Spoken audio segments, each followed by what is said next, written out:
السلام عليكم ورحمة الله وبركاته. الحمد لله نحمده ونستعينه ونستغفره ونؤمن به ونتوكل عليه ونعوذ بالله من شرور أنفسنا ومن سيئات أعمالنا. من يهد الله فلا مضل له ومن يضلله فلا هادي له. ونشهد أن لا إله إلا الله وحده لا شريك له. ونشهد أن سيدنا وحبيبنا ومولانا محمدا عبده ورسوله. أما بعد فأعوذ بالله من الشيطان الرجيم ببركة بسم الله الرحمن الرحيم. ومن آياته أن خلق لكم من أنفسكم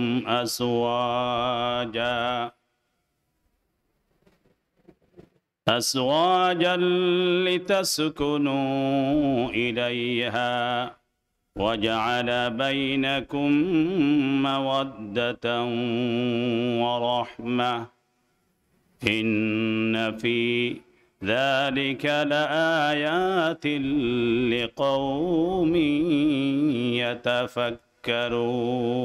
يتفكرون. صدق الله العظيم.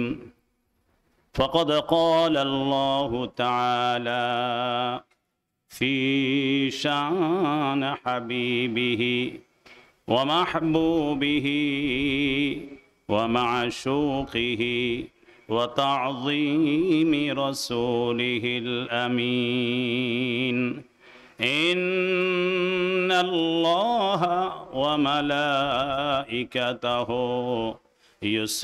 يصلون على النبي يا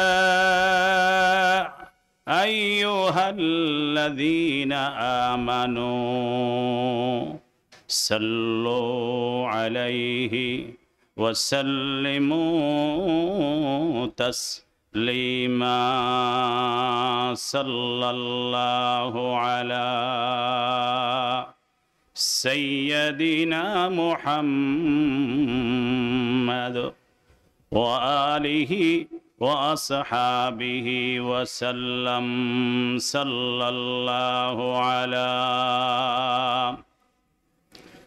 سيدنا محمد وآله وأصحابه وسلم. اللهم صل على سيدنا مولانا محمد وعلى آل سيدنا مولانا محمد. اللهم صل على سيدنا مولانا محمد وعلى آل سيدنا مولانا محمد। আমরা একটু মহাব্বতের সাথে অত্যন্ত বুজুর্গ রাত মুবারক রাত, জুমার রাত, একটু মোহাব্বতের সাথে দরুদ শরীফ পড়ি। আল্লাহুম্মা সাল্লি আলা সাইয়্যিদিনা মাওলানা মুহাম্মদ ওয়া আলা আলি সাইয়্যিদিনা मौलाना मुहम्मद। हमद अव्वल उस खुदा की जिसने बख्शा जिंदगी, फिर सलाम हो उस नबी पर जो सिखाया बंदगी। अल्लाहुम्मा सल्ली अला सैय्यिदिना मौलाना मुहम्मद व अला आलि सैय्यिदिना मौलाना मुहम्मद। अल्लाह अल्लाह जिक्र करो, दरूद पढ़ो सब जनाय, रोज हाशरे सुपारिश करबेन विश्व नबी मुस्तफाय। अल्लाहुम्मा सल्ली अला सय्यदिना मौलाना मुहम्मद व अला आलि सय्यदिना मौलाना मुहम्मद। बलगल उला बिकमालिही कशफद दुजा बिजमालिही, हसनत जमीउ खुसालिही सल्लु अलैहि व आलिही। बलगल उला बिकमालिही कशफद दुजा बिजमालिही, हसनत जमीउ खुसालिही सल्लु अलैहि व आलिही। ज़मीन और ज़बा तुम्हारे लिए, मकीनो मका तुम्हारे लिए, चुनी व चुना तुम्हारे लिए, बने दो जहां तुम्हारे लिए। बलगल उला बिकमालिही कशफद दुजा बिजमालिही, हसनत जमीउ खुसालिही सल्लु अलैहि व आलिही। इशारे चे चांद को टुकड़े किए, डूबा हुए सूरज को बुला लिए, गिए हुए दिन को असर किए, ये ताबो व तवा तुम्हारे लिए। बलगल उला बिकमालिही कशफद दुजा बिजमालिही, हसनत जमीउ खुसालिही सल्लु अलैहि व आलिही।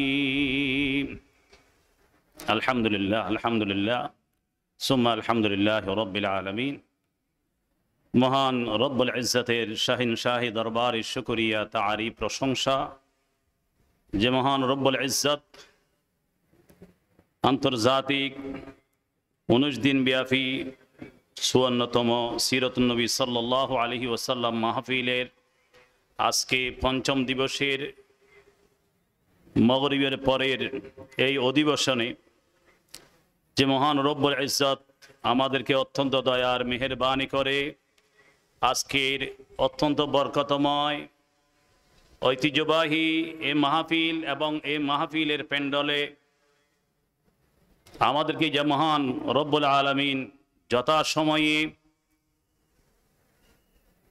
পবিত্র সিরাতুন নবী সাল্লাল্লাহু আলাইহি ওয়াসাল্লাম মাহফিলের বারাকাত সওয়াবাত হাসিলের উদ্দেশ্যে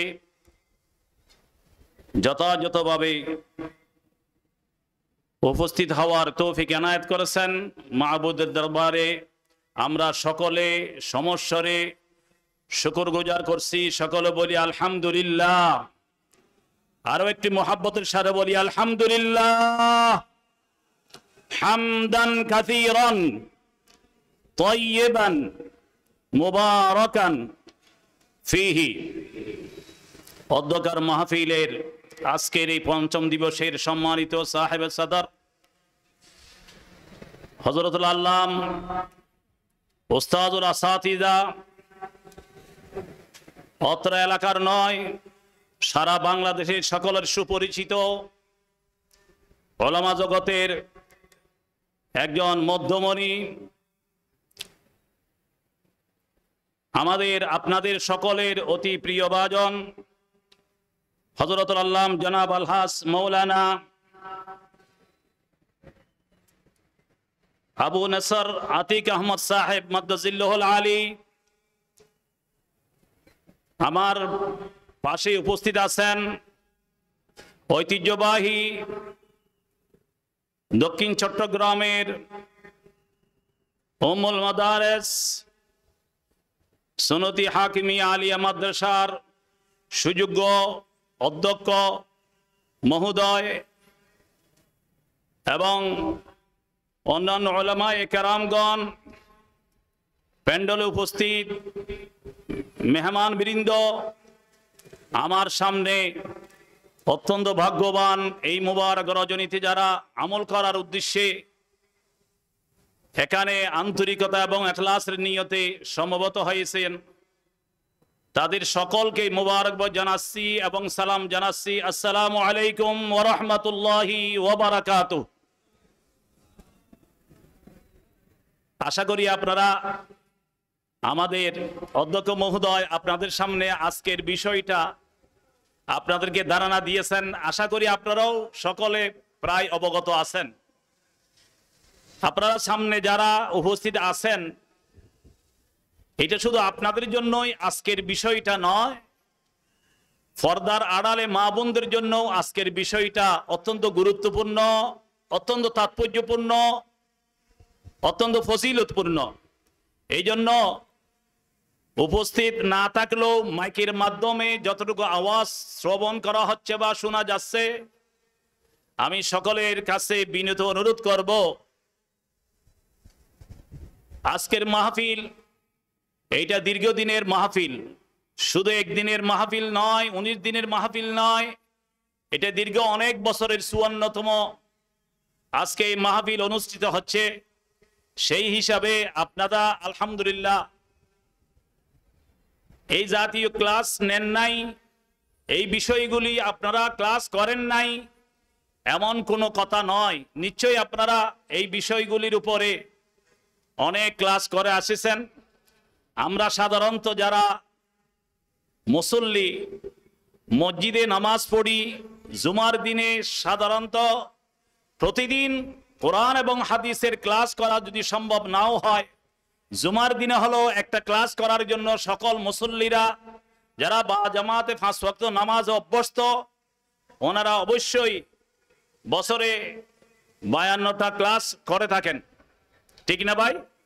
বছরে 52টা ক্লাস করেন না আপনারা? সমগ্র মুসলমানরা করে। কিন্তু এই এলাকার মানুষের অত্যন্ত ভাগ্যবান, অত্যন্ত সৌভাগ্যবান মানুষ, এই এলাকাবাসী এত ভাগ্যবান, শুধু এই 52টা ক্লাস নেওয়ার মধ্যেই সীমাবদ্ধ নয়, আপা আমার সর্বজন এবং ছোট বড় নারী পুরুষ সকলের জন্যই প্রতি বছরেই 100-এর অধিক অত্যন্ত গুরুত্বপূর্ণ আমাদের জীবনের সাথে অঙ্গাঙ্গিভাবে যাগুলি অত্যন্ত জড়িত সেই বিষয়গুলির উপরে আপনারা ক্লাস নিয়ে থাকেন। এই এলাকাবাসী ইচ্ছাই হোক অনিচ্ছাই হোক অবশ্যই ক্লাস নিয়ে থাকেন। সেই দৃষ্টিকোণ থেকে আল্লাহর কাছে আপনাদের আমাদের সকলের শুকরিয়া জানা দরকার। মন থেকে, দিল থেকে একটু মোহাব্বতের সাথে শুকরগুজার করি, সকলে বলি আলহামদুলিল্লাহ। আজকের বিষয় আপনারা অবগত হয়েছেন। ইসলামের দৃষ্টিতে বিবাহের বিধান, বিবাহ উপলক্ষে বর্তমানে প্রচলিত বিভিন্ন কুসংস্কারের বর্ণনা। বিবাহ আরবিতে এইটার শব্দের অর্থ হচ্ছে নেকাহ। নেকাহ শব্দ বললেই আলহামদুলিল্লাহ সকলের কাছে, বিশেষ করে মুসলমানদের কাছে অত্যন্ত পরিচিত একটা ভাষা। আমাদের যখন কোনো আকদ হয় অথবা নেকাহ হয়, একে অপরের কাছে আমরা বলা বলি করি, আজকে নেকাহ আছে, আজকে নেকাহ হবে, এ জাতীয় কথা বলার কারণে আমাদের কাছে অত্যন্ত পরিচিত ভাষাটা হচ্ছে নেকাহ। নেকাহ মানে বিয়ে। এই বিয়েটা সাধারণত আমরা এটা একটা সামাজিক আনুষ্ঠানিকতার মধ্যে সীমাবদ্ধ রাখি, যার কারণে এইটার তাৎপর্য, এইটার গুরুত্ব, এইটার ফজিলত আমাদের কাছে তেমন উল্লেখযোগ্য হিসেবে আমরা এটাকে আমাদের নিজেদের আমলের মধ্যে সেই দৃষ্টিকোণ থেকে দেখা হয় না অনেকাংশে। নামাজ যেমন আমাদের জীবনের সাথে অত্যন্ত আমলযোগ্য একটা অবশ্যই বিষয়, যাকাত যেমন আমাদের ইসলামের দৃষ্টিকোণ থেকে অবশ্যই আমলযোগ্য, হজ যেমন আমাদের উপর ফরজ, এবং রোজা যেমন আমাদের উপর ফরজ। রোজার সাথে আমরা যেভাবে পরিচিত, হজের সাথে যেভাবে পরিচিত, যাকাতের সাথে যেভাবে পরিচিত, নামাজের সাথে যেভাবে পরিচিত, একইভাবে পরিচিত হওয়ার কথা ছিল এই বিয়ে শাদী বা নেকার সাথে পরিচিত হওয়া। দুর্ভাগ্যের বিষয়, আমরা মুসলিমীয় কয়েকটা ইসলামের জীবন বিধানের কয়েকটা বিষয়ের উপরে সীমাবদ্ধ রেখে বাকিগুলিকে আমরা সামাজিকভাবে ইসলামের দৃষ্টিকোণ থেকে এইটাকে আলাদা করে রেখেছি। নাউজুবিল্লাহি মিন যালিক, ঠিক কিনা ভাই? আমরা আলাদা করে রাখলাম না এইটাকে। এইটা যেমন নামাজ পড়া আমাদের উপর অপরিহার্য, তেমনি ভাবে এইটা নামাজের ব্যাপারে যেভাবে আমাদের সজাগ এবং সচেতন থাকা দরকার, তেমনি ভাবে এইটার ব্যাপারেও আমাদের কাছে সচেতন এবং সজাগ থাকা দরকার ছিল। যেহেতু আল্লাহ সুবহানাহু ওয়া তাআলা এই মাহফিল প্রবর্তন করেছেন, আমাদের শাহ হুজুর কেবলা তিনি প্রায় 54 বছর আগেই মাহফিল প্রবর্তন করেছেন। সেই মাহফিলের ধারাবাহিকতা আজকে পর্যন্ত আলহামদুলিল্লাহ আপনারা ধরে রেখেছেন। আল্লাহ হাত্তা কিয়ামা পর্যন্ত এই মাহফিল, হাত্তা কিয়ামা পর্যন্ত এই মাহফিলকে আল্লাহ জারি রাখার তৌফিক দান করুন, সকল বলুন আমিন। এইটা প্রবর্তন করেছেন আমাদের শাহ হুজুর কেবলা। তেমনি ভাবে আজকে আমার যে বিষয়, এই বিষয়টাও আমরা কেউ প্রবর্তন করি নাই। আল্লাহ জাল্লা শানুহু খুদ জান্নাতের মধ্যেই এই রেওয়াজ, এই নিয়ম, এই নিজাম, এই পদ্ধতি, বিয়ার প্রচলনটা খুদ আল্লাহ জাল্লা শানুহু প্রবর্তন করেছেন। জোরে বলুন সুবহানাল্লাহ। কাকে দিয়ে? হযরত আদম আলাইহিস সালামকে সৃষ্টি করার পরে হযরত আদম আলাইহিস সালাম যখন একাকিত্ব, শূন্যতা বিরাজ করছেন, নিঃসঙ্গ বিরাজ করছেন, যাকে যে মাহবুব সৃষ্টি করেছেন তিনিই জানেন তার মধ্যে অনুপস্থিতি কি, তার মধ্যে একাকিত্ব কেন অনুভূত হচ্ছে, তার মধ্যে কেন অস্থিরতা মনে হচ্ছে। আল্লাহ রাব্বুল ইজ্জত জানতে পেরেছেন বিদায়, জানেন বিদায় তিনি মা হাওয়া আলাইহিস সালামকে জুড়ি হিসাবে সৃষ্টি করেছেন। জুড়ে বলুন সুবহানাল্লাহ। শুধু জুড়ি হিসাবে সৃষ্টি করেন নাই, একজন আদম আলাইহিস সালাম পুরুষ, একজন নারী মা হাওয়া আলাইহিস সালামকে সৃষ্টি করে তাদের মধ্যে এই বিয়ের সুন্নতি আকদতা বা বিয়ের কার্যটা সম্পাদন করেছেন খুদ আল্লাহ সুবহানাহু ওয়া তাআলা জান্নাতের মধ্যে। জোরে বলুন সুবহানাল্লাহ, আরে জোরে বলুন সুবহানাল্লাহ। তাহলে আমাদের সাথে, আমাদের সন্তানদের সাথে একটা সম্পর্ক আছে, আমাদের সাথে আমাদের মায়েদের সাথে সম্পর্ক আছে, বাবাদের সাথে সম্পর্ক আছে, নিজের ছেলেদের সাথে সম্পর্ক আছে, সকল সম্পর্কগুলি হচ্ছে দুনিয়াবি সম্পর্ক। আর এই সম্পর্কটা খোদ আল্লাহ সুবহানাহু ওয়া তাআলা জারি করেছেন জান্নাতের মধ্যে, আল্লাহ রাব্বুল ইজ্জত। জোরে বলুন সুবহানাল্লাহ।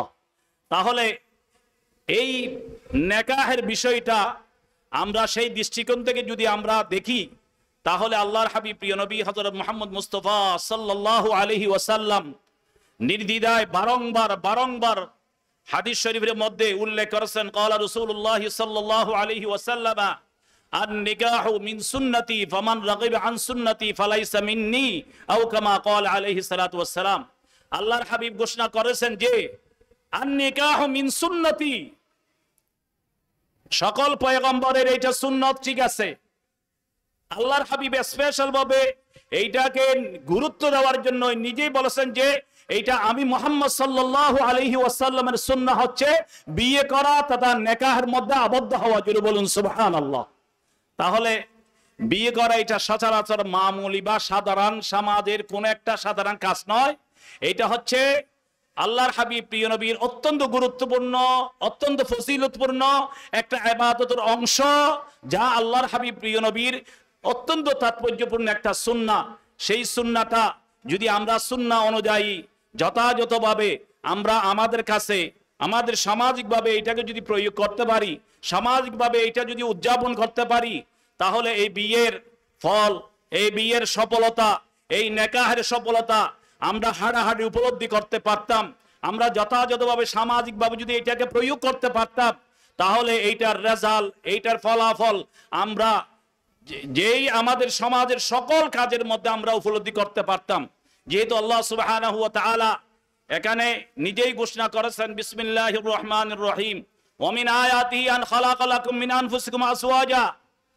আল্লাহ সুবহানাহু ওয়া তাআলা অসংখ্য কুদরতি নিদর্শনের মধ্যে, নিদর্শনাবলীর মধ্যে অন্যতম আরেকটি নিদর্শন হচ্ছে যে আল্লাহ সুবহানাহু ওয়া তাআলা নিজেই ঘোষণা করেছেন, আমি ওয়া মিন আয়াতিহি আন খালাকা লাকুম মিন আনফুসিকুম আজওয়াজা, আমি তোমাদের মধ্য থেকে তোমাদের প্রয়োজনে, তোমাদের মধ্য থেকে তোমাদের উপকারের জন্য, তোমাদের কল্যাণ সাধিত করার জন্য আজওয়াজা, সঙ্গিনী তথা স্ত্রী সৃষ্টি করেছে। জোরে বলুন সুবহানাল্লাহ। কে সৃষ্টি করলেন ভাই? আল্লাহ। আপনার আমার সকলের প্রয়োজনে এমনি সৃষ্টি করে নাই। আনফুসাকুম আজওয়াজ, মিন আনফুসিকুম আজওয়াজা, এই স্ত্রী বা সঙ্গী সৃষ্টি করার কারণটা কি? লিতাসকুনু ইলাইহা ওয়া জাআলা বাইনাকুম মাওয়াদ্দাতান ওয়া রাহমা। আল্লাহ জাল্লা শানহু ঘোষণা করলেন, লিতাসকুনু ইলাইহা, যে তোমাদের জন্য আমি উপকারের জন্য, কল্যাণের জন্য যাকে সঙ্গী অথবা সাথী অথবা স্ত্রী সৃষ্টি করেছি, এই স্ত্রীর কাছে তোমরা কি প্রশান্তি পাবে। প্রশান্তি যদি পেতে চাও, কেউ যদি প্রশান্তি পেতে চায়, শান্তি যদি পেতে চায়, কল্যাণ যদি পেতে চায়, নিরাপদে যদি জীবন যাপন করতে চায়, তার জন্য সাথী অথবা সঙ্গী অথবা স্ত্রী অবশ্যই অপরিহার্য হয়ে পড়ে। জোরে বলুন সুবহানাল্লাহ। আল্লাহ জাল্লা শানহু এই জন্য ঘোষণা করেছেন, লিতাসকুনু ইলাইহা ওয়া জাআলা বাইনাকুম মাওয়াদ্দাতান ওয়া রাহমা। আল্লাহ সুবহানাহু ওয়া তাআলা প্রশান্তি বোধ করার জন্য, প্রশান্তি পাওয়ার জন্য যে স্ত্রী সৃষ্টি করলেন, সঙ্গী সৃষ্টি করলেন, সাথী সৃষ্টি করলেন, সাথে সাথে তাদের মধ্যে আরেকটা জিনিস পয়দা করে দিলেন আল্লাহ সুবহানাহু ওয়া তাআলা, মাওয়াদ্দা। সেইটা হচ্ছে তাদের মধ্যে একটা সুসম্পর্ক, একটা সুসম্পর্ক আল্লাহ পয়দা করে দিলেন। জোরে বলুন সুবহানাল্লাহ। যেই সমস্ত স্ত্রীরা সাথে থাকলে, পাশে থাকলে, স্ত্রী যদি নেককার হয়, পরহেজগার হয়, ওই স্ত্রীর সকল, ওই স্ত্রীর সামনে স্বামী যখন কোনো একটা পেরেশান নিয়ে আসবে অথবা যে কোনো একটা চিন্তাযুক্ত হয়ে যদি আসে, স্ত্রীর সামনে যখন উপস্থিত হয়, এই স্ত্রীর কাছে শুধু প্রশান্তি পায় তা নয়, তাদের সুসম্পর্কের কারণে তাদের সকল জটিলতা, চিন্তা, পেরেশান দূর হয়ে যায়। জোরে বলুন সুবহানাল্লাহ। এইরকম একটা সুসম্পর্ক আল্লাহ পয়দা করে দিয়েছেন। শুধু তা নয়, মাওয়াদ্দাতাও ওয়া রাহমা, মাওয়াদ্দাতাও ওয়া রাহমা, আল্লাহ তাদের মধ্যে একটা দয়াও সৃষ্টি করেছেন, ভালোবাসা পয়দা করে দিয়েছেন, যেই ভালোবাসার কারণে তারা একে অপরের কাছাকাছি গেলেই তাদের সকল দুঃখ দুর্দশা পেরেশান, যত প্রকারের দুশ্চিন্তা দুঃখ দুর্দশা অনেকাংশে সেগুলো লাঘব হয়ে যায়। জোরে বলুন সুবহানাল্লাহ। এই সৃষ্টিটা কে করেছেন ভাই? বলেন কে করেছেন? আল্লাহ। রহমত সৃষ্টি করেছেন আল্লাহ, ভালোবাসা সৃষ্টি করেছেন আল্লাহ, তাদের মধ্যে সুসম্পর্ক পয়দা করেছেন আল্লাহ। আর এই সুসম্পর্ক পয়দা করার কারণে তাদের মধ্যে যে প্রশান্তি অনুভূতি হয়, সেই প্রশান্তিটাও আল্লাহ জাল্লা শানহু সৃষ্টি করে। এইটার প্রয়োজনীয়তা, এইটার অপরিহার্যতা, এইটার গুরুত্ব, অর্থাৎ নেকাহের গুরুত্ব, বিয়ের গুরুত্ব আল্লাহ এই আয়াতের মধ্যে নয়, জান্নাত থেকে শুরু করে কিয়ামত পর্যন্ত এই যে আবিষ্কার আল্লাহ সুবহানাহু ওয়া তাআলা চমৎকার একটা অত্যন্ত প্রয়োজনীয় আবিষ্কার করেছেন, সেই ফলাফল কিয়ামত পর্যন্ত মানুষ ভোগ করতেই থাকবে। জোরে বলুন সুবহানাল্লাহ। তবে এটা যদি কেউ,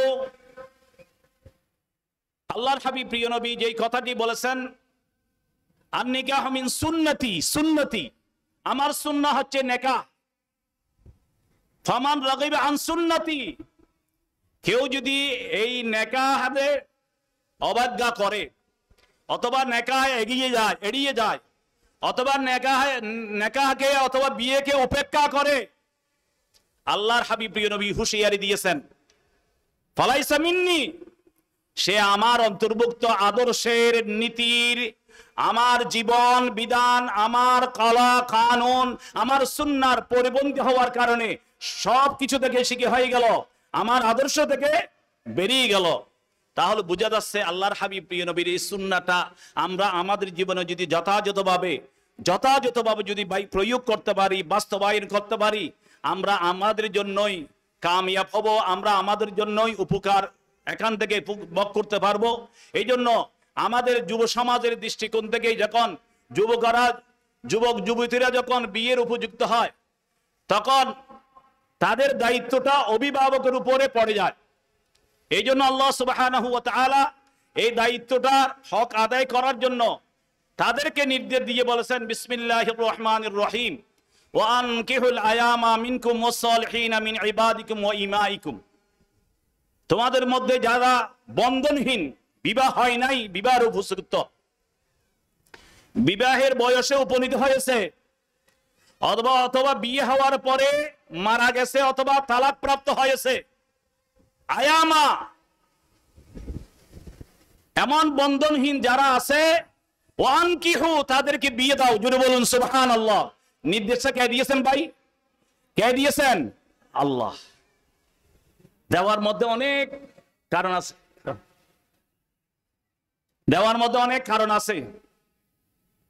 সে কারণটা হচ্ছে ওয়ানকিহুল আয়ামা মিনকুম ওয়াস-সালিহিনা মিন ইবাদিকুম ওয়া ইমাইকুম, তোমাদের মধ্যে যারা বিয়ে হয় নাই অথবা বিয়েহীন অবস্থায় আছে, পুরুষ হোক নারী হোক, যুবক হোক যুবতী হোক, এমন প্রকৃতির মধ্যে যারা আছে, শুধু তা নয়, ওয়াস-সালিহিনা মিন ইবাদিকুম ওয়া ইমাইকুম, শুধু নারী পুরুষ নয়, তোমাদের দাস দাসীদের মধ্যে যারা বিয়ে হয় নাই, বিয়ের উপযুক্ত, বিয়ের চাহিদা আছে, বিয়ের প্রয়োজনীয়তা আছে, এমন যারা আছে, আল্লাহ রাব্বুল ইজ্জত বলছেন তাদেরকেও বিয়ে দিয়ে দাও। জোরে বলুন সুবহানাল্লাহ। দাস দাসীদেরকেও কি উপযুক্ত হইলে, তাদের প্রয়োজন দেখা দিলে অবশ্যই তাদেরও বিয়ের ব্যবস্থা করো। উপযুক্ত হওয়ার পর যদি বিয়ের ব্যবস্থা যথাযথ না হয়, আল্লাহ জাল্লা শানহু এইটাই বুঝাতে চেয়েছেন, তা হয় সমাজের মধ্যে কি কায়েম হবে? অনাচার, দুরাচার, অশ্লীলতা, বেহায়াপনা, বেলল্লাপনা, উলঙ্গপনা, সব কিছুর এই যথাযথভাবে যথা সময়ে উপযুক্ত যুবক যুবতীদের বিয়ের ব্যবস্থা অভিভাবকের বা সামাজিকভাবে দায়িত্ব পালন না করার কারণেই আজকের এই যত প্রকারের অনাচার হচ্ছে, অসামাজিক কার্যকলাপ হচ্ছে, যত প্রকারের বেহায়াপনা হচ্ছে, বেলল্লাপনা হচ্ছে, উলঙ্গপনা হচ্ছে, সব কিছুর একমাত্র কারণ হচ্ছে উপযুক্ত হওয়ার পরে তাদের বিবাহের ব্যবস্থা না করার পরিণতি এইটাই, ঠিক কিনা ভাই? এইটাই পরিণতি। এই জন্য আল্লাহ সুবহানাহু ওয়া তাআলা বলেছেন, ওয়া আনকিহুল আয়ামা মিনকুম ওয়াস-সালিহিনা মিন ইবাদিকুম ওয়া ইমাইকুম, তোমাদের সন্তান সন্ততি যাদের বিয়ে হয় নাই উপযুক্ত হয়েছে, তোমাদের দাস দাসীদের মধ্যে যাদের বিয়ে হয় নাই উপযুক্ত হয়েছে, বিয়ের চাহিদা আছে, তাদের জন্য বিয়ের ব্যবস্থা করার নির্দেশ দিয়েছেন খোদ আল্লাহ রব্বুল ইজ্জত নির্দেশ দিয়েছেন। শুধু এই নির্দেশের মধ্যে সীমাবদ্ধ রেখে নাই, আবার এইটাও বলে দিয়েছেন যে ওয়াইন ইয়াকুনু ফুকারা ইউগনিহিমুল্লাহু মিন ফাদলি, জোরে বলুন সুবহানাল্লাহ। আর একটু জোরে বলুন সুবহানাল্লাহ। এই কথাটি গুরুত্ব না বোঝার কারণে আমরা সুবহানাল্লাহ বলতে আমাদের সংকোচ হচ্ছে। আল্লাহ সুবহানাহু ওয়া তাআলা এখানে এইটাই বোঝাতে চেয়েছেন, আপনারা বিয়ের উপযুক্ত হওয়ার পরে আর্থিক অসচ্ছলতার কারণে, দারিদ্রতার কারণে, অভাবের কারণে বিয়ে যদি আপনারা না করেন, তাদেরকে আল্লাহ সুবহানাহু ওয়া তাআলা আশ্বস্ত করে বলেছেন যে ইন ইয়াকুনু ফুকারা ইউগনিহিমুল্লাহু মিন ফাদলি, আল্লাহ সুবহানাহু ওয়া তাআলা দারিদ্রতার ভয়ে, অসচ্ছলতার ভয়ে কেউ যদি এইটা পারবে না, এই বিয়ে করলে তাদের মধ্যে সমস্যা সৃষ্টি হবে, তারা হক আদায় করতে পারবে না, এই রকম কেউ যদি মনে করে, এই তাদের এই মনে করাটা দূর করার জন্য আল্লাহ সুবহানাহু ওয়া তাআলা এই বিয়ের আরো উৎসাহ উদ্দীপনা দেওয়ার উদ্দেশ্যে বলেছেন যে ইন ইয়াকুনু ফুকারা ইউগনিহিমুল্লাহু মিন ফাদলিহি, তোমাদের মধ্যে যদি অসচ্ছলতা দেখা দেয়, দারিদ্রতা মনে করা হয়, অথবা তোমাদের সম্ভব হবে না, আর্থিকভাবে পারবে না, এরকম যদি মনে করা হয়, আমি লা ইলাহা ইল্লাল্লাহ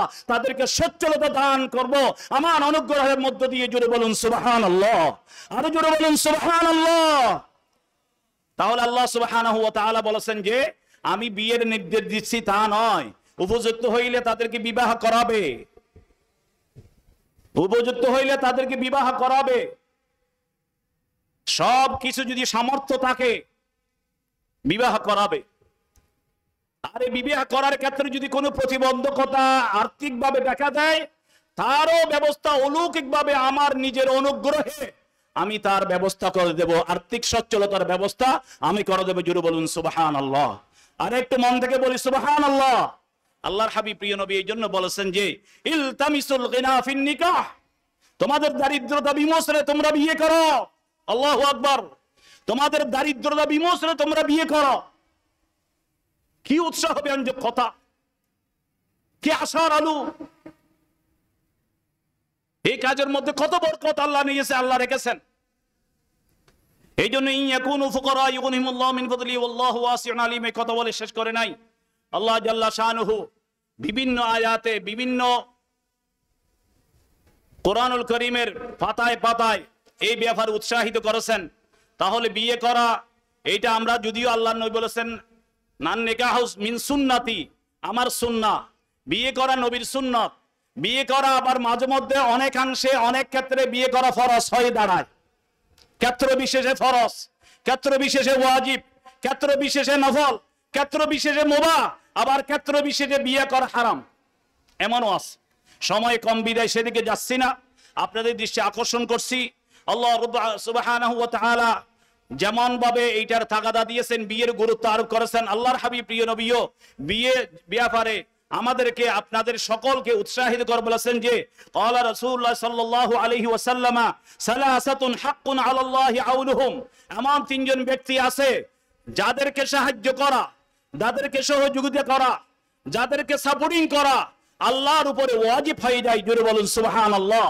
আল মুকাতিব আল্লাযী ইউরিদুল আদা, কোন গোলাম যদি আজাদ হতে চায়, কোন গোলাম যদি ক্রীতদাস যদি আজাদ হতে চায়, সে আজাদ হওয়ার জন্যই তাকে আজাদের ব্যাপারে, স্বাধীনতার ব্যাপারে সাহায্য করা আল্লাহর উপর ওয়াজিব হয়ে যায়। জোরে বলুন সুবহানাল্লাহ। আন্নাকিহু আল্লাযী ইউরিদুল আফাফা, নিজের চরিত্রকে সংশোধনের জন্য, নিজের চরিত্রকে সংশোধনের জন্য যে ব্যক্তি বিয়ে করতে চায় তাকে সাহায্য করা আল্লাহর উপর ওয়াজিব হয়ে যায়। জোরে বলুন সুবহানাল্লাহ। ওয়াল মুজাহিদু ফি সাবিলিল্লাহ, আল্লাহর রাস্তায় যারা জিহাদ করতে চায় তাদেরকেও সাহায্য করা আল্লাহর উপর ওয়াজিব হয়ে যায়। আল্লাহু আকবার। কি কথা প্রিয় নবী বলেছেন। আল্লাহু আকবার, এত আশার বাণী, এক্ষেত্রে কত বরাকা, কত সুআবাদ গুলি আমাদের জন্য আল্লাহ সুবহানাহু ওয়া তাআলা নির্ধারিত করে রেখেছেন এই কাজের মধ্যে। এই জন্য আমরা উপযুক্ত হইলে বিয়ে করতে হবে, বিয়ে না করলে তার পরিণামটা ভালো হবে না। বিয়ে যেহেতু নবীর সুন্নাত, বিয়ের প্রবর্তন করেছেন জান্নাত থেকে, বিয়ের প্রবর্তন করেছেন খুদ আল্লাহ জাল্লা শানুহু, সুতরাং এইটার মধ্যে অনেক ফজিলত তাৎপর্য নিহিত আছে, গুরুত্ব নিহিত আছে, কল্যাণ নিহিত আছে। সেই কল্যাণটা হাসিল করার জন্য আমরা যেন কোন অবস্থায় লা সারুরাতা ফিল ইসলাম, লা সারুরাতা ফিল ইসলাম, ইসলামের মধ্যে বৈরাগ্যের কোনো সুযোগ নেই। বিয়ে না করার, চিরকুমারী থাকার এইরকম কোনো সুযোগ নেই। নাউজুবিল্লাহি মিন যালিক। যদিও চিরকুমারী অনেক দেশের মধ্যে, অনেক বড় বড় রাজনীতিবিদদের মধ্যে এইরকম চিরকুমারদেরকে দেখা যায়। আমরা অনেকাংশে শুধু অন্যান্য অপরাপর ধর্মাবলম্বীরা তাদেরকে সম্মান করে, ইভেন মুসলমানরাও অনেকাংশে সম্মান করে, অথচ সম্মান পাওয়ার কোনো দিক দিয়ে তাদের যোগ্যতা নাই, শুধুমাত্র আল্লাহর নবীর এই সুন্নাহ পালন না করার কারণে। মাদার তেরেসা অনেকে সম্মান করে না, বিয়ে তো করে নাই, বিয়ে তো করে নাই। এই জাতীয় অনেক আছে, আমি সেদিকে যাচ্ছি না, সময় কম। এই জন্য আল্লাহর হাবিব প্রিয় নবী বলেছেন, মান কাদরা আলা আন ইয়ানকিহা ফালাম ইয়ানকিহ ফালাইসা মিন্না। আল্লাহর নবী বলেছেন, যার মধ্যে বিয়ের সামর্থ্যতা আছে, যোগ্যতা আছে, সে যদি বিয়ে না করে ফালাম ইয়ানকিহ ফালাইসা মিন্না, সে আমার অন্তর্ভুক্ত নয়। অন্য জায়গায় এভাবে বলেছেন, ফামাল্লাম ইয়ামাল বিসুন্নতি ফালাইসা মিন্না। আমার এই নীতি আদর্শের অনুসরণ যারা করবে না, তারা আমার আদর্শের অনুসারী হবে না, আমার উম্মতের অন্তর্ভুক্ত থাকবে না। এইরকম অনেক হুঁশিয়ারি দিয়েছেন। এই জন্য আল্লাহর সুবহানাহু আল্লাহর হাবিব প্রিয় নবী বলেছেন যে ইদা তাযাওয়াজাল আবদু ফাকাদ ইসতাকবালা নিসফুল দ্বীন। কেউ যদি বিয়ে করে, তার দ্বীনের শরীয়তের সে যেন অর্ধেকাংশ কি করলো, পালন করতে সক্ষম হলো। জুড়ে বলুন সুবহানাল্লাহ। ফালিয়াত্তাকিল্লাহ ফি নিফসিল বাকি। বাকিটা হচ্ছে তাকওয়া, আর অর্ধেক হচ্ছে কি করা, বিয়ে করা। বিয়ে করা, বিয়ে করে তাকওয়াটা যদি ধরে রাখতে পারে, তার জীবনটাই সার্থক, সফল, সে সাকসেসফুল দুনিয়ায়, সে সাকসেসফুল পরকাল। এই জন্য আসুন আল্লাহর হাবিব প্রিয় নবী হযরত মুহাম্মদ রাসূলুল্লাহ সাল্লাল্লাহু আলাইহি ওয়াসাল্লাম সুন্নাহ এই শব্দের মাধ্যমে যদিও আমাদের জন্য এটা সুন্নাহ হিসাবে নির্ধারণ করেছেন, আমরা এইটা যদি আমরা আমাদের জীবনে যথাযথভাবে প্রয়োগ করতে পারি, আমাদের জীবনটা, সমাজটা পরিবর্তন হয়ে যাবে, নিশ্চিত পরিবর্তন হয়ে যাবে। আর এইটা পরিবর্তন না হওয়ার যে কারণগুলি, সেই কারণগুলি আমরা যদি আমাদের মধ্যে একটু খেয়াল করি, দেখা যাবে বিয়ে যত প্রকারের বিয়ে হচ্ছে বর্তমান, অনেকাংশে কি হচ্ছে, শরিয়া মোতাবেক হচ্ছে না, সুন্নাহ মোতাবেক বিয়ের অনুষ্ঠান হয় না। আল্লাহ নবী বলেছেন, তুনকাহুল মারআতু লিআরবাইন, লিমালিহা ওয়া লিহাসাবিহা ওয়া লিজামালিহা ওয়া লিদীনিহা ফাযফুর বিযাতিদ দ্বীন, ফাযফুর বিযাতিদ দ্বীন। প্রিয় নবী বলেছেন, কন্যাকে বিয়ে করার জন্য যখন কেউ ইচ্ছা করে, 4টা জিনিস তারা সব সময় গুরুত্ব দিয়ে 4টা জিনিস দেখে থাকে। একটা হচ্ছে সে সম্পদশালী কিনা, ধনশালী কিনা, টাকা পয়সার অধিকারী কিনা, এইটা দেখে। ওয়ালি হাসাবিহা, তাদের বংশ বুনিয়াদ, আভিজাত্য, গৌরব, এই জাতীয় জিনিসটাও অনেকে দেখে, তাই সে কোন বংশের এইটা দেখে। ওয়ালি জামালিহা, অথবা সে সৌন্দর্য কিনা, সে সৌন্দর্য কিনা এটা দেখে। আরেকটা জিনিস দেখার জন্য যেটা খোদ আল্লাহ হাবিব প্রিয় নবী তাগাদা দিয়েছেন, সেটা হচ্ছে ওয়ালিদিনহা। আবার অনেকে দেখেন সে পরহেজগার কিনা, নেককার কিনা, সালেহ কিনা, এটা দেখে। আল্লাহর হাবিব খুদ নিজ থেকে গুরুত্ব আরোপ করে বলেছেন, ওয়ালিদিনহা ফাযফুর বিযাতিদ দ্বীন, তোমরা ওই জিনিসটাকে বেশি গুরুত্ব দাও যে মহিলাটা কি নাই, সম্পদ না থাকতে পারে, সৌন্দর্য কম হইতে পারে, বংশ বুনিয়াদ আভিজাত্যের কম হইতে পারে, যদি চরিত্র থাকে, আখলাক থাকে, আদর্শ থাকে, নেককার হয়ে থাকে, পরহেজগার হয়ে থাকে, তাকে তোমরা তোমাদের স্ত্রী হিসেবে গ্রহণ করার জন্য, তোমাদের পুত্রদের বধূ হিসেবে গ্রহণ করার জন্য, তোমাদের ভাইয়ের বউ হিসেবে গ্রহণ করার জন্য তাকে তোমরা গুরুত্ব তথা প্রাধান্য দাও। জোরে বলুন সুবহানাল্লাহ। আমাদের ক্ষেত্রে তার ব্যতিক্রমটাই বেশি, যার কারণে সমাজের মধ্যে শান্তি নামের সেই স্বপ্নটা অনেকটা হারিয়ে যাচ্ছে পরিবার থেকে। এটা তো শুধু এখানেই সীমাবদ্ধ, এটা শুধু এখানেই সীমাবদ্ধ। আল্লাহর হাবিব প্রিয় নবী হযরত মুহাম্মদ মুস্তাফা সাল্লাল্লাহু আলাইহি ওয়াসাল্লাম এটাকে আরো গুরুত্ব আরোপ করে বলেছেন যে যেই কোন একটা শাদী অথবা বিয়ের ব্যাপারে কথা বা এই জাতীয় প্রস্তাবনা যখন আসে, তখন তো কত আহামরি মোহরানাটার ব্যাপারে কথা বলতে হয়। অথচ আল্লাহর হাবিব প্রিয় নবী সবসময় একটা বিষয়কে গুরুত্ব দিয়েছেন, তোমরা মোহরানাকে সহজ করো, যেন বিয়েটা সহজভাবে করতে সক্ষম হয়, সহজভাবে করতে সক্ষম হয়। এই জন্য তোমরা কি করো, সহজ করো।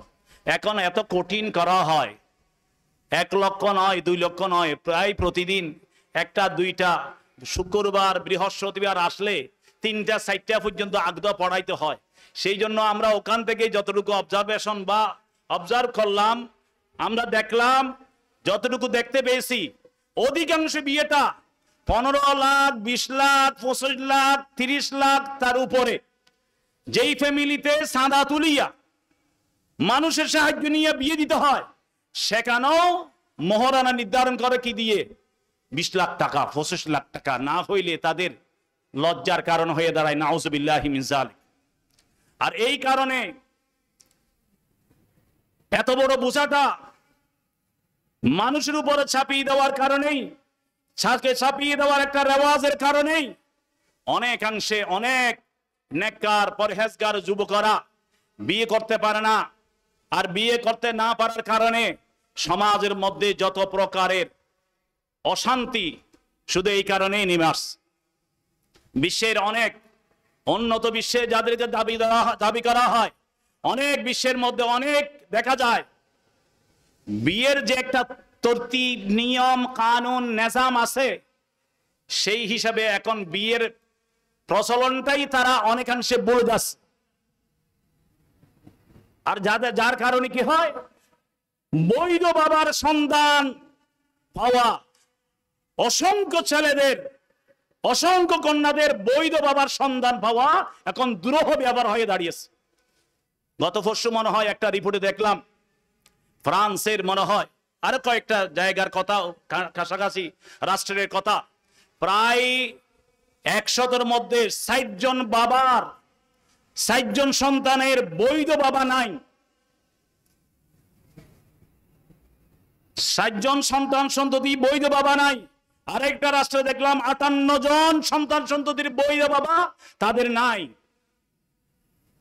আমাদের একজন, আমার তো সময় কম, সেদিকে যাচ্ছি না, আমাদের একজন খেলোয়াড়, এটা অবশ্যই গত 1 বছর কি 2 বছর আগে মনে হয় মারা গেছে। এটা অনেক আন্তর্জাতিক খেলোয়াড়। এই খেলোয়াড়টা 60টা সন্তান হওয়ার পরে নিজের স্ত্রীকে বিয়ে করেছে। নাউযুবিল্লাহি মিন যালিক। ওরা জাতির কর্ণধার। আল্লাহ যাক, আমি সেদিকে যাচ্ছি না। আমি আপনাদের সকল দৃষ্টি আকর্ষণ করব, আমরা যে মোহরানা, এই মোহরানাটা সহজ করার জন্য চেষ্টা করব। যেখানে সহজ করা হয় সেখানে বারাকা হয়, সেখানে কল্যাণ হয়। আর আপনি যদি মোহরানার সিস্টেমটা, নিয়মটা যদি আপনি একটু সহজ করেন, সমাজের মধ্যে যাদের বিয়ে হচ্ছে না তাদের বিয়ে হওয়ার সম্ভাবনাটা অনেকাংশে এগিয়ে আসবে। আর সমাজের যে দুরাচার হচ্ছে, অনাচার হচ্ছে, অশ্লীলতা হচ্ছে ব্যাপক আকারে, বেহায়াপনা যতগুলি আমরা দেখতে পাচ্ছি, শুধু এখানে নয়, বিশ্ববিদ্যালয় থেকে শুরু করে যত বড় বড় বিদ্যাপীঠ আছে, অধিকাংশ বিদ্যাপীঠের মধ্যে যে অনাচার দেখা যাচ্ছে, শুধুমাত্র যথাসময়ে বিয়ে না হওয়ার কারণে অথবা মহারানা সহজ না হওয়ার কারণেই এই অনাচারের উৎপাত ব্যাপকভাবে ঘটে যাচ্ছে। এই জন্য শোন না, আমরা এই জিনিসটা সহজ করি যে যতটুকু পারি। আমি তো গত কয়েক মাস আগে মনে হয় কক্সবাজার একটা শৈবাল হোটেলে বিয়ের প্রস্তাব নিয়ে কথাবার্তা বলতেছিলাম একজনের সাথে। বলতে বলতে অনেক ধর্মের কথা বলল, হুজুর আমরা এরকম একটু ধর্মের অনুকূলে থাকতে চাই। আমি বলছি ঠিক আছে, মহারানা এত, স্বর্ণ এত, ঠিক আছে আমরা কি এখন চলে যেতে পারি? তখন বরের পক্ষ থেকে বলা হচ্ছে, আমাকে প্রস্তাব দিচ্ছে, হুজুর আমরা যে কিছু মেহমান যাব, কতজন যাব একটু বলবো না? নাউজুবিল্লাহি মিন যালিক। মেহমান কাদের কাছে যাওয়ার কথা? শরীয়তের ওলিমা করার কথা কারা ভাই? বরের কাছেই তো, বরের পক্ষ থেকেই তো ওলিমা করার কথা। যাদের ঘরে পেরেশান, নিজের কন্যা সন্তানকে দীর্ঘ বছরের পর বছর, 20 বছর, 22 বছর, 25 বছর লালন পালন করে, এত যত্ন করে, এত তাদেরকে পিছনে মেহনত করে, তাদেরকে বড় করে, তাদেরকে সম্মানিত বানিয়েছি অথবা তাদেরকে সচেতন বানিয়েছি। আর তারা যখন এই মেয়েটাকে যেদিন বিদায় দেওয়া হবে, মা বাবা পরিবার পরিজন সকলে কত মনের মধ্যে পেরেশান থাকবে। আর ওই পেরেশানির মধ্যে আরেকটা পেরেশান ছাপিয়ে দেওয়া হয়, সেই দিন এমনি মেয়েটি যাবে না, মা এবং বাবাকে ধ্বংস করে এখান থেকে হাত মুছিয়ে দিয়ে যেতে হবে। নাউজুবিল্লাহি মিন যালিক। আমাকে ওরা প্রস্তাব দিয়েছে, আমি বলছি ঠিক আছে আপনারা যদি মেহমান আসেন, বর্তমান রেওয়াজ অনুযায়ী নাও করতে পারি নাই, বিয়েটা দিতে হবে, এই জন্য বললাম কত আসবেন? বলছেন আমরা 1000 আসবো। নাউজুবিল্লাহি মিন যালিক। আমি কথা বলতে বলতে শেষ পর্যন্ত আমি বলছি এই বিষয়ে আমি কথা বলবো না। ওরা কথা বলে 500-এর মতো বলছে। এই বিয়েটা অনুষ্ঠান করতে ওই কন্যার বাবার একখানি জায়গা ছিল, ওই একখানি জায়গা বিক্রি করে মেয়ের বিবাহের ব্যবস্থা করেছেন। সে বর্তমান কি হয়ে গেছে? সবকিছু থেকে শূন্য হয়ে গেছে। আল্লাহু আকবার, আল্লাহু আকবার। কি অভিশাপ! ধর্মের নামে, বিয়ের নামে, নেকাহের নামে কি অভিচার করা হচ্ছে কন্যার বাবা হওয়ার কারণে। এটা সবচাইতে বড় অপরাধ, ঠিক না ভাই? নাউজুবিল্লাহ, সবচাইতে বড় অপরাধে পরিণত হচ্ছে। এই জন্য আমরা যেন এইটার ব্যাপারে সজাগ হই। পাশাপাশি আরেকটা আয়োজন, তো এখন তো অনেক আয়োজনে যদি করতে যায়, আল্লাহু আকবার, মা বোনদের ইজ্জত যেটা, সেই দিন তো সব কিছু খুলে দেওয়া হবে। ফরদা, শরীয়তের যে ফরদাটা ফরজ না ভাই? নামাজটা ফরজ না? যাকাত ফরজ না? হজ ফরজ না? রোজাও তো ফরজ। যাকাত আর হজ এইটা আবার কি শর্ত আছে? নেসাবের মালিক হইলে ফরজ। ফরদাটা সর্বাবস্থায় কোন শর্ত ছাড়া সকল মুসলমান নারীর জন্য ফরজ, ঠিক কিনা ভাই? কিন্তু বিয়ের নামে অনুষ্ঠান, আল্লাহু আকবার, এখন তো বিয়ের নামে অনুষ্ঠান করতে গিয়ে আর কি করা হয়? এঙ্গেজমেন্ট একটা ছাপিয়ে দেওয়া হয়, একটা এঙ্গেজমেন্ট করতে হবে। এঙ্গেজমেন্টটা করা হয় অনেকাংশে কি আমাদের বাংলাদেশের কথাই বলছি, চট্টগ্রামের রেডিশন বলতে গত 2 বছর আগের কথা বলছি ভাই, গত 2 বছর আগের কথা। এঙ্গেজমেন্ট করতে গিয়ে 6 কোটি টাকা এক ব্যাংক লুটারা, বাংলাদেশের বর্তমান সময়ের শ্রেষ্ঠ ব্যাংক লুটারা, একটা নয়, দুইটা নয়, অসংখ্য ব্যাংকে সম্পূর্ণ খালি করে, শোষণ করে, দেশের নাগরিকত্ব পর্যন্ত ত্যাগ করেছেন। আউযুবিল্লাহি মিন যালিক। আশা করি আপনারা বুঝতে পারছেন। 6 কোটি টাকার মতো শুধু এঙ্গেজমেন্টে খরচ করা হয়েছে। কি আজীব! জুলুম করলো সামাজিক। এই কাজটা করতে গিয়ে মানুষের উপরে, দরিদ্রের উপরে জুলুম করা হলো। এটা এই জন্য এই বিষয়ে আমরা একটু সজাগ থাকবো, অতিরঞ্জিত যেন না হয়। আপনি থাকলে খরচ করবেন যেন অন্যদের আফসোসের কারণ না হয়। এখন তো দেখা যায় যে অলিমা তো দূরের কথা, বোঝনের আয়োজন যেটা করা হয় সেইটাতেও আবার কি করা হয়, সেইটা তো সকলের কি হয় না, সকলের জন্য সুযোগ মিলে না। অথচ আল্লাহর হাবিব প্রিয় নবী বলেছেন, যখন বিয়ে করে হযরত আব্দুর রহমান ইবনে আউফ যখন বিয়ে করে আসলেন, আল্লাহ নবী যখন হাতের মধ্যে হলুদ রং দেখলেন, জিজ্ঞাসা করলেন, হে আব্দুর রহমান ইবনে আউফ, তোমার হাতে আজকের এত চমৎকার সৌন্দর্যের অথবা গায়ে হলুদের এইরকম চিহ্ন কেন দেখা যাচ্ছে, বিয়ের চিহ্ন কেন দেখা যাচ্ছে? বললেন, ইয়া রাসূলুল্লাহ, আমি তো বিয়ে করেছি। আল্লাহু আকবার, জোরে বলুন সুবহানাল্লাহ। আল্লাহর হাবিব প্রিয় নবী কি দোয়া করলেন?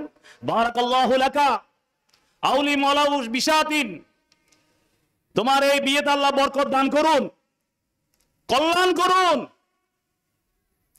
আউলি মালাউ বিশাতিন, যদি সম্ভব হয় একটা ছাগল দিয়ে হলো তুমি কি করো, একটা অলিমা করিও। জোরে বলুন সুবহানাল্লাহ, একটা অলিমা করিও। আর বর্তমান সমাজের না বিয়ের আয়োজন, আল্লাহর হাবিব প্রিয় নবী বলেছেন, শাদরু তুআমি তুআমুল ওয়ালিমা তুদআ লাহাল আগনিয়া ওয়া তুতরাকুল ফুকারা।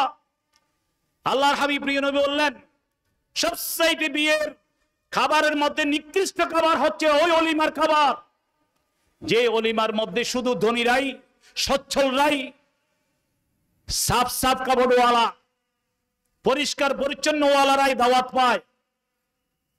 আত্মীয় স্বজন হওয়ার কারণ পরেও, রক্ত সম্পর্কীয় রিলেটিভ হওয়ার পরেও কি পায় না, দরিদ্র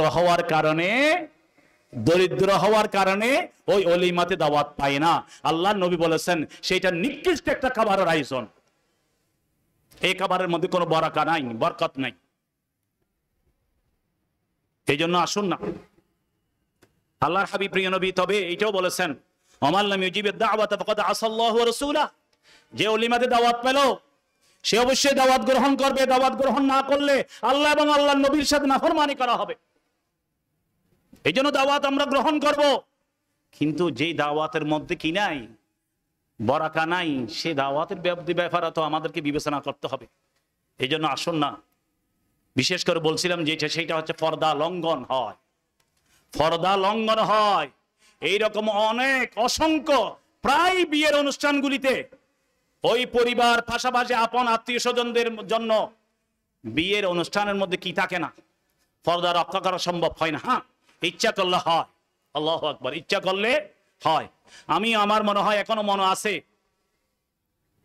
2019 সালে মনে হয়, আমার বাস্তব সাক্ষী হচ্ছে আজকের সদর মাহফিল আতিক শাহ হুজুর, উনি ছিলেন, উনি দেখছে আমার মেয়ের বিয়েতে গেছে, সে মেয়ের বিয়েতে আলহামদুলিল্লাহ যত আয়োজন হয়েছে, মহিলাদের জন্য আলাদা প্যান্ডেল, মহিলাদের জন্য আলাদা মহিলা বয়, পুরুষদের জন্য পুরুষদের আলাদা ব্যবস্থা। হুজুর নিজের পরিবার এবং ছেলেদের বউদেরকে সেখান থেকে আসার জন্য উনি বাহিরে দাঁড়িয়ে আছে। আমার সাথে সাক্ষাৎ হওয়ার পরে বলছে যে, হুজুরের কথাই বলছি, বাস্তব সাক্ষী বলছি, ইচ্ছা করলে উপায় হয়। কোন উপযুক্ত পুরুষ সেখানে ঢুকতে পারেন নাই। এই জন্য উনি বলছেন, আমার বউদেরকে বা আমার পরিবারকে আমি কিভাবে পেতে পারি, আমি আমার পরিবারকে টেলিফোন করে তাদেরকে নিয়ে এনে হুজুরের হাতে দিয়েছি। আজকে হুজুরের সাক্ষী বলছে, তবে ইচ্ছা করলে উপায় হয়। আল্লাহু আকবার। এই জন্য আমরা আসুন না, পর্দা কত বড় বেহায়া হলে, কত বড় বেলাজ বেশরম হইলে নিজেকে উলঙ্গপনা করে দিতে পারে বিয়ের নাম দিয়ে। এটা গুনাহের বাজার, গুনাহের বাজার করা এটা বিয়ের নাম দিয়ে জাতীয় যদি কেউ করে। এই জন্য আসুন না, আল্লাহর হাবিব প্রিয় নবী, আল্লাহ এবং আল্লাহর রসুল যাকে অপছন্দ করেছেন, যাকে ঘৃণা করেছেন, সেখান থেকে আমরা মুসলমান পরিচয় দেওয়ার জন্য বেরিয়ে আসার চেষ্টা করি। আমরা সেখান থেকে বেরিয়ে আসার চেষ্টা করি, যার কারণে বেপরদা এইরকম অনুষ্ঠান হওয়ার কারণে আপনি নাও যেতে পারেন না, অবশ্যই যেতে হয়। আর আপনি যদি পর্দা করেন, আর কতগুলি আছে, অধিকাংশ বেপরদা। আল হায়াউ মিনাল ঈমান, ওয়াল ঈমান ফিল জান্নাহ, যার মধ্যে হায়া আছে তার মধ্যে ঈমান আছে। প্রিয় নবী বলেছেন, যার মধ্যে এই হায়া নামের ঈমানটা আনতে পেরেছে তাকে জান্নাতে নিয়ে যাবে হায়া। জুড়ে বলুন সুবহানাল্লাহ। ওয়াল বাদাউ মিনাল জাফাই ওয়াল জাফাউ ফিন্নার। আর এই লজ্জাহীনতা, হায়া যার নাই সে জুলুম করলো, আর এই জুলুম তাকে জাহান্নামে নিয়ে যাবে। নাউযুবিল্লাহি মিন যালিক। আল হায়াউ লা ইয়াতি ইল্লা বিখাইর। যার মধ্যে হায়া আছে, যার মধ্যে লজ্জা আছে, যার মধ্যে শরম আছে, সাত থেকে কল্যাণ ছাড়া অকল্যাণ কোনোদিন আশা করা যায় না। এই জন্য পর্দার সাথে আমরা সবকিছু আনুষ্ঠানিকতা হোক, যতই কিছু হোক না কেন, আমরা এগুলো পর্দা মেনটেন করে, পর্দা রক্ষা করে, সুন্নাহ অনুযায়ী সবকিছু করার জন্য চেষ্টা করি। ইচ্ছা করলে যে উপায় হয়, এটা একবার নয়, বারংবার আমরা দেখেছি। আলহামদুলিল্লাহ, বারংবার আমরা দেখেছি। এই জন্য আমাদের পর্দা করা যেমন ফরজ বলছিলাম, এই পর্দা যাতে লঙ্ঘিত না হয় সে ব্যাপারে আমাদেরকে সব সময় সজাগ থাকতে হবে। এই পর্দা করা যেহেতু ফরজ, পর্দা তরক করা এটা ফরজকে অমান্য করা। এই অমান্য করে আপনি যেই যত কিছু করেন না কেন, সেখান থেকে হাসিল করেন না কেন, কল্যাণটা কোনোদিন আশা করতে পারবেন, কোনোদিন আশা করতে পারবেন। আল্লাহর নবী এই জন্য বলেছেন, ইসলাম তাস্তাহফাসনা মাশিতা। একজন পশু আরেকজন মানুষ, তার মধ্যে ব্যবধান হচ্ছে, পশুর মধ্যে হায়া নাই, মানুষের মধ্যে হায়া আছে, মানুষের মধ্যে লজ্জা আছে, মানুষের মধ্যে শরম আছে। এই জন্য যার মধ্যে হায়া নাই, শরম নাই, লজ্জা নাই, পশু, আর তার মধ্যে ইসলাম তাস্তাহফাসনা মাশিতা, তার তো আর কোনো ব্যবধান হলো না, কোনো ব্যবধানই হলো না। পশু থেকে যা আশা করা যায়, আপনি মানুষ থেকেও তো তার থেকে বেশি কি আশা করব, যদি পশুর মতো আচরণ আপনি করেন, আর কতটুকু নিচে নামে যাবেন। এ সমস্ত সামাজিক কার্যকলাপ, সামাজিকভাবে আমরা যদি এই ব্যাপারে সচেতন হই, সজাগ হই, ইনশাআল্লাহ আমি আশাবাদী, বিশেষ করে এই প্রথা এবং নিয়ম সুন্নাহ মোতাবেক নেকাহের যে অনুষ্ঠান আদি আছে সবগুলি শরিয়া মোতাবেক এখান থেকেই আমার মনে হয় শুরু করাটাই উচিত হবে। এই সুন্নতি থেকেই শুরু করা উচিত হবে আমি মনে করি। এই সুন্নতির আপামর জনগণ, নারী পুরুষ, হিন্দু বৌদ্ধ খ্রিস্টান, এখান থেকে যেই জিনিসটা হাসিল করতে পারছেন, যেই জিনিসটা উপলব্ধি করতে পারছেন, বিশ্বের কোথাও এইটা সম্ভব হচ্ছে না। সুতরাং আপনাদের কাছে জাতির আশা অনেক। আলহামদুলিল্লাহ, অনেক কার্যক্রম, সমাজের উন্নয়নমূলক কার্যক্রমের মধ্যে আপনাদের সম্পৃক্ততা, আপনাদের সচেতনতা যেভাবে পরিলক্ষিত হচ্ছে, বিশ্বে এখান থেকে কিছু ইনশাআল্লাহ পাবে। আজকের আলোচনা বিয়ে শাদীর যে বিধান শরিয়া মোতাবেক এবং বিয়ের যে বর্তমান প্রচলনের মধ্যে, প্রথার মধ্যে যে সিস্টেমে বিয়ে শাদী হচ্ছে, এটা সম্পূর্ণ শরীয়ত পরিপন্থী একটা অনুষ্ঠান। এগুলি থেকে বেরিয়ে আসতে পারলেই আমাদের সমাজের যত প্রকারের অমানিসা, অন্ধকার, বর্বরতা, জাহেলিয়াত, মূর্খতা, পশুত্ব মতবাদের মতো এই মতবাদ থেকে বেরিয়ে আসা সম্ভব হবে যদি আল্লাহ সুবহানাহু ওয়া তাআলা আমাদেরকে আল্লাহ এবং আল্লাহ রাসূলের সুন্নাহ মোতাবেক আমরা যদি আমাদের জীবনকে পরিচালিত করতে পারি। সামাজিকভাবে এই বিয়ের অনুষ্ঠান দেখে যদি আমরা সেই দৃষ্টিকোণ থেকে আমরা আমাদের জীবনে মানতে পারি, আশা করি আমাদের জীবন ধন্য হবে, সার্থক হবে, সামাজিকভাবে আমরা পরিবর্তন সাধিত করতে পারবো। আল্লাহ সুবহানাহু ওয়া তাআলা আজকের এই মাহফিল থেকে সেই আওয়াজটা আসুক। আল্লাহ আমাদের সকলকে, আল্লাহ উপস্থিতিকে এবং মাহফিলকে আল্লাহ কামিয়াবি দান করুন, সফলতা দান করুন। আল্লাহ আমাদের আপনাদের সকলের উপস্থিতিকে আল্লাহ কবুল করুন। ওয়া আখিরু দাওয়ানা আনিল হামদুলিল্লাহি রাব্বিল আলামিন। আসসালামু আলাইকুম ওয়া রাহমাতুল্লাহি ওয়া বারাকাতুহু।